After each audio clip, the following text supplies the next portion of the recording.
Maria Alcatiri considera Timor-Leste seria balanço com o desenvolvimento.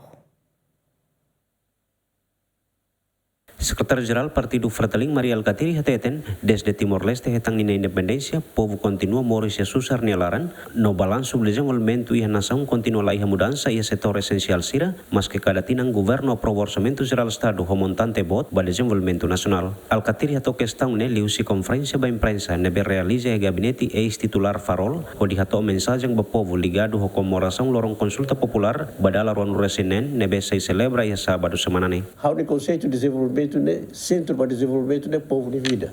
Lá os estrada bobot, lá os bobot, andar. Ne halo parte de desenvolvimento vai ir o povo Moris Dias.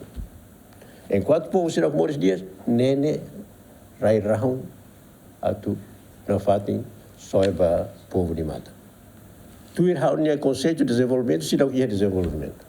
Nós se não ia balanço. Educação lá, saúde lá. Economia, povo nem lá ia. Os balanços de cidade que é desenvolvimento. Osama kita gasta para agora. Primeiro-ministro assim desse não é tina hata itu osam lá ia. Né declaração ini.